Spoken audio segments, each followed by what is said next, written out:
The iron gate slams behind you so violently that the vibration climbs up your spine and settles in your skull. For a moment, you can't even breathe. Rome, 80 AD, the first year the Colosseum opens under Emperor Titus, has swallowed you whole. The crowd above is a living beast. Its roar is a physical pressure, a hot wind rolling through the stone ribs of the arena. Sweat, dust, iron, blood. It all clings to the back of your throat. A guard shoves you forward. You stumble, catching yourself on the damp floor. The torchlight is thick and oily, throwing shadows across the tunnel walls that look like bodies writhing beneath the earth. You realize with a slow crawl of horror that you're not being taken toward the arena sand. You're being taken under it. Somewhere ahead, water drips, chains scrape, a whip cracks, and the air grows colder with every step, when your fist is the only piece of home you have left, a small, smooth river stone from the banks of the Dacian mountains. You hide it within your palm like a prayer, a weight to keep your mind from floating away. You expected a quick public execution, a flash of sunlight, a shout, a sword. But the guards keep pushing you deeper, past the cages of starved leopards, past the rooms where men sharpen steel until sparks hiss on the ground. "What are we doing here?" one of the women whispers. No one answers, because the truth hangs heavy in the stale underground air. You are not being prepared for death. You are being processed for the ludus, the gladiator's barracks, the place the Romans feared more than the arena itself. It was common practice in the late 1st century, recorded in accounts from Martial and Suetonius, that captured women were often diverted from public execution to serve the gladiator schools. Not slaves, not citizens, something far worse. A guard unlocks a small iron door. You and the other survivors are shoved inside a stone cell. The floor is wet. The air is cold enough to sting your lungs. You wait. Minutes turn into hours. The sounds of the arena fade into a muffled hum. Your tunic is soaked through. Your fingers go numb. One woman begins to sob quietly until the door suddenly swings open again. A man steps inside. Not a guard, not a soldier, a ludus administrator, the lanista's bookkeeper. He carries a wax tablet and a stylus. The smell of sour wine clings to him like a second skin. His lantern rises, spilling brutal light across your faces. He does not ask your names. He walks the line the way livestock traders do at the Forum Boreum. He inspects teeth, shoulders, hips. He yanks one woman by the chin to check her jaw, another by the wrist to test bone strength. Your stomach tightens. This isn't selection, this is evaluation. He marks the tablet. 1, 2, 3. When he reaches you, his eyes slide over your face with no interest at all. He isn't looking for beauty. He's looking for durability. His gaze lands on your hands, your posture, your height. A single sharp line of code scratches into the wax. You've been chosen, not for the market, not for the sulfur mines, not for the underground brothels carved into the arena's foundations. The other women, those he passes without comment, are shackled together again and dragged away. Their screams echo down the stone hall as they vanish toward the tunnels. Separation was not mercy. It was a sentence. You and 3 others remain behind. When the door locks again, the silence feels heavier than the chains. Hours later, another figure appears, a scarred old servant carrying a pile of dun-colored wool tunics. He tosses them on the floor without a word. His eyes never meet yours. You understand. You are not prisoners of the empire anymore. You belong to the ludus. The tunic you pull over your head smells of lye and old sweat. Rough, scratchy, reducing. The river stone presses cold against your stomach beneath the fabric. The servant gestures sharply. Change, obey, fall in line. You've been spared the arena's sun-drenched death, only to be locked inside a private hell. The women who are chosen are tools, rewards, psychological anchors meant to keep the gladiators, the empire's most valuable but volatile investments, focused, obedient, and stable. It is a role recorded in multiple Roman accounts, often sanitized or buried under euphemisms. Contra bonorum, unofficial barracks wives, assigned to a single champion, a comfort, a possession, a leash. The door opens again.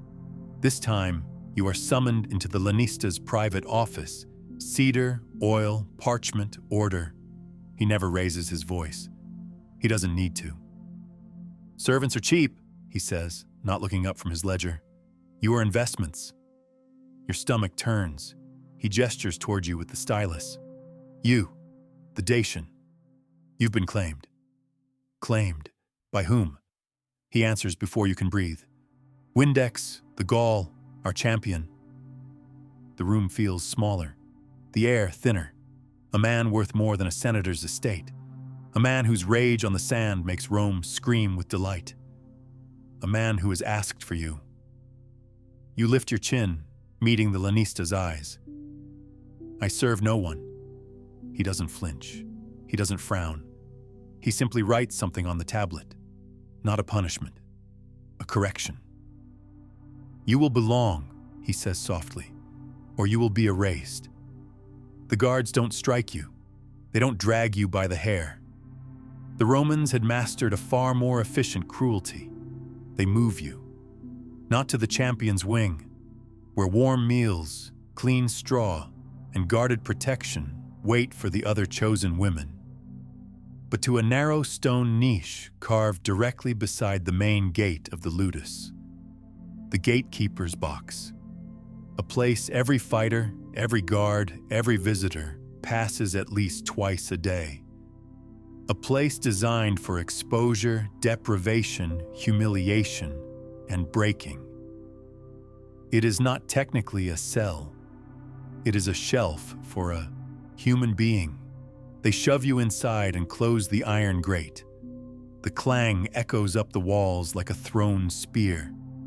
The space is barely wider than your shoulders. You cannot sit without curling. You cannot lie down.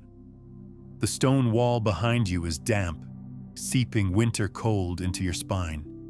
You are visible to everyone, but noticed by no one.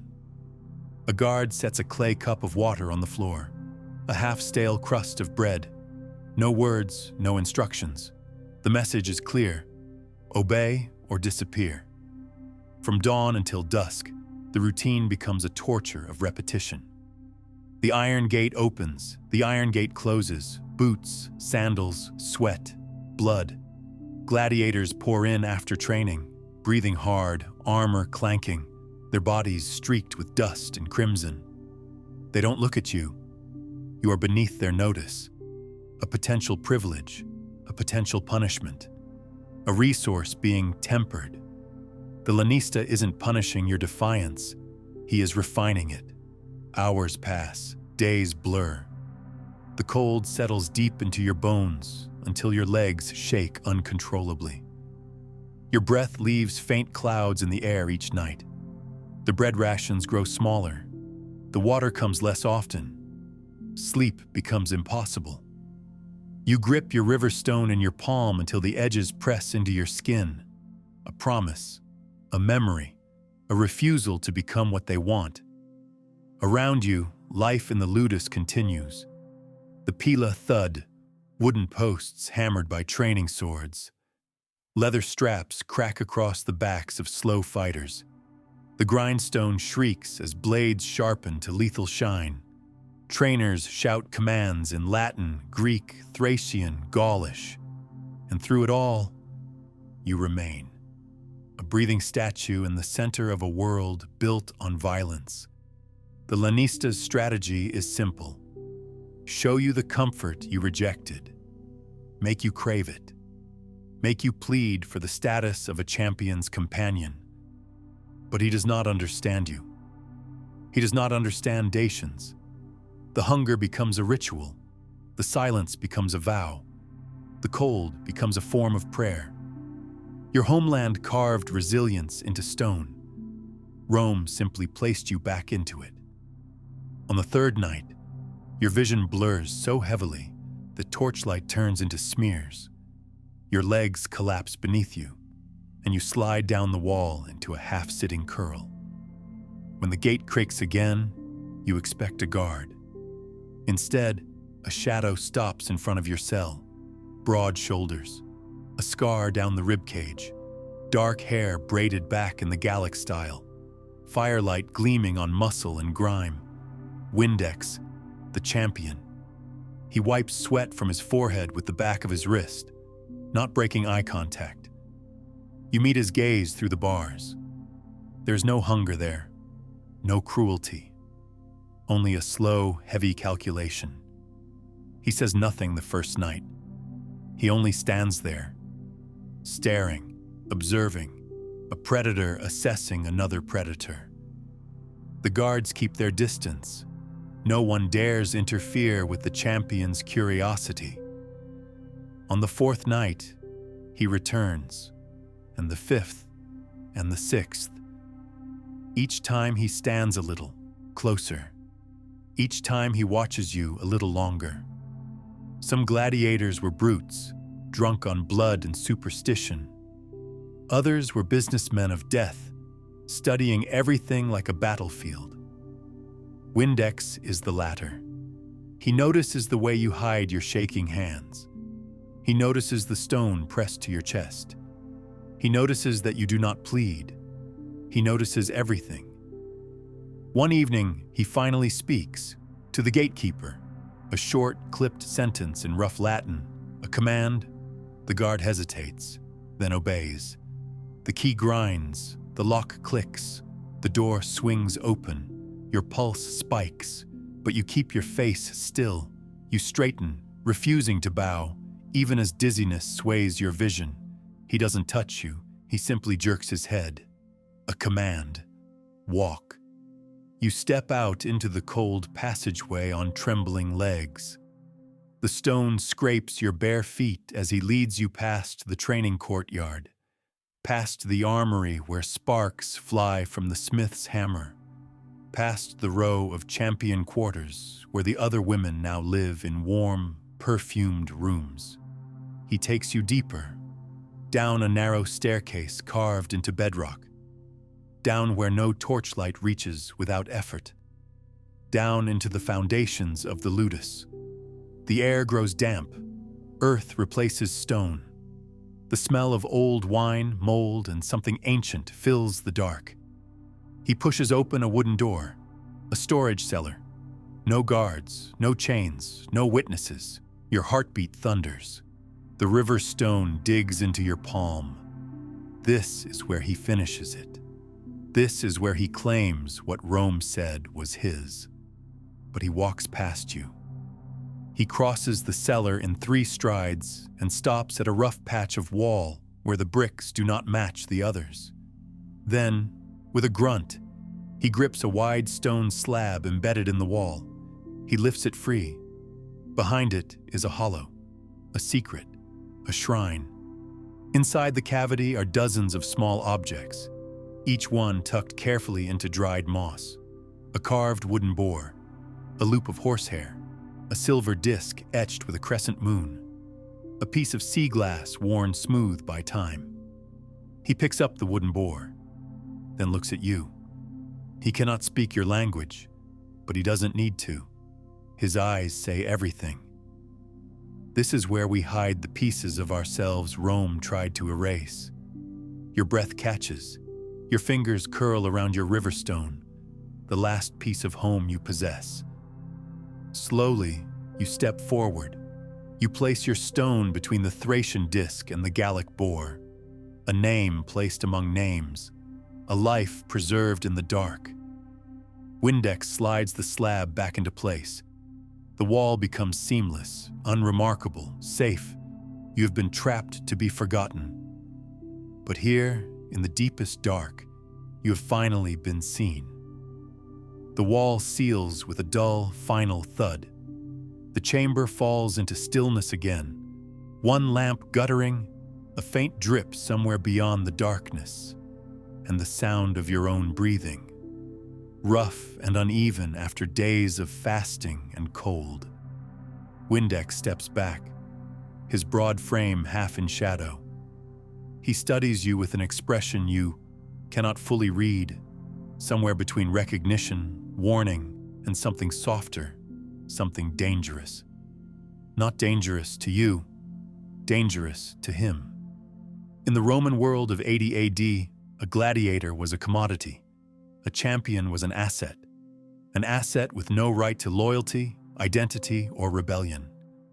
Yet he had shown you a secret that could cost him everything. He gestures toward the door. The message is simple. You are not claimed, not owned, not yet broken. You are something else now, something Rome's records will never acknowledge. A witness. When you return to the upper tunnels, the cold bites deeper, but your mind is steady. The river stone is no longer a memory hidden in your tunic. It has become part of something larger, stored in the darkness with the relics of a dozen stolen nations. For the first time since your capture, you walk without stumbling. The gatekeeper watches you return to your cell with a slight frown. You are not the same woman he left to starve. He slams the grate shut, but even that final clang cannot erase the realization blooming in your chest. They imprisoned your body, but they failed to imprison your soul. Days pass, then weeks. Food remains scarce. Sleep remains impossible. Your muscles tremble with exhaustion, but you do not bend. The Lanesta notes your condition in his ledger with calculated indifference. He's waiting for the crack, the moment when you beg for the life you rejected. Meanwhile, the other women wear soft linens, eat warm porridge, wash in heated water, sleep on straw mattresses. They avoid your eyes as they walk past. Some avert their gaze out of guilt, others out of envy. They chose survival. You chose resistance. Rome had ways of punishing both. Windex continues walking by your cell each day. At first, he only stops for a moment, then longer, then long enough for the guards to grow uneasy, whispering among themselves. He has no right to choose you. He has already been assigned a companion, a Thracian woman who flinches every time he looks away. But he watches you, not as a prize, not as a tool, but as if he sees something reflected in your defiance, a piece of himself. Then one day, he is gone. It happens quietly. In the Lanesta's ledger, the entries beside his name stop abruptly. One week, his victories are recorded in neat red ink. The next week, a blank line. No transfer notation, no sale, no burial, no punishment. Just nothing. A calculated void. Erased. You search the faces of the fighters passing your cell, looking for him, but no one meets your eye. No one says a word. A Thracian trainer spits on the ground when someone asks where the Gaul has gone. A scribe burns the old wax sheets in the courtyard hearth. The disappearance is clean. Too clean. Even the women notice. One whispers through the bars as she passes, her voice trembling. They purged the barracks. Something happened. Something costly. But she cannot say what. The papyrus, letters, the scratch marks in wax, the murmured rumors. None survive long in a place where records are weapons. The lanista moves through the halls with iron calm, giving no explanation. Whatever occurred, it was something Rome didn't want written. The guards come for you at dawn. You expect a beating, a transfer, execution. Instead, they unbolt the grate and step aside. Out! You stand slowly, joints stiff, legs weak. The corridor blurs for a moment as you step into the light. You are not taken to the champion's wing. You are not taken to the kitchens or the servant quarters. You are not taken to market. They lead you to the administrative chamber. The room smells of parchment, charcoal, and cold calculation. The lanista is seated behind a wide desk, a wax tablet before him. The stylus rests between his fingers like a knife. He does not look at you as he speaks. The Gaul is no longer with us. The words drop like stones into water. You stay silent. He makes a small mark on the tablet. Not a notation, not a decision, a dismissal. You are no longer assigned, he continues. No longer recorded as a companion. No longer required. He sets down the stylus and finally meets your eyes. You were never in the ledger. You do not exist here. You blink. He continues. Your cell is listed as empty, sanitized, ready for reassignment, meaning you are a ghost, a statistic erased, a problem solved. The door behind you creaks open. A guard gestures sharply. They are not taking you to die. They are taking you to vanish. The ludus is a machine, but a machine designed for profit, not charity. Women who disobeyed, who resisted, who didn't break, were simply removed from the equation. No spectacle, no record, no mourning. You are marched through the tunnels one final time. The cold bites at your bones. Your knees tremble with exhaustion. The marble arches of the Colosseum loom ahead. The training grounds, the armory, the barracks, all fall away behind you, like fading echoes. When the guards deposit you at the outer gate, the sun is low on the horizon. Evening wind sweeps dust from the streets of Rome across your bare feet. You walk away now, one guard mutters. His tone is not merciful. It is administrative, a formality. You step into the street, unsteady but upright, not claimed, not punished, not owned, erased, and yet alive. Centuries later, in 2003, archaeologists excavating the gladiator barracks at Carnuntum uncovered small, hidden cavities built into the walls, each containing personal objects from Gallic, Dacian, and Thracian fighters. None were Roman. None were recorded in official inventories. All were hidden. Among them, a polished riverstone, smooth, cold, silent, a fragment of a life Rome tried to erase. The Colosseum now stands in silence, its roar long gone, its sands cold, its shadows patient. Tourists walk where bodies once fell. The ludus lies in ruins, its foundations buried beneath centuries of earth. But the things Rome tried to bury do not always stay buried. Some stones wait. Some stories survive. Some names endure without ever being written. And somewhere beneath layers of concrete and dust, in a sealed chamber no historian has yet uncovered, your riverstone rests in darkness, witness to everything, waiting.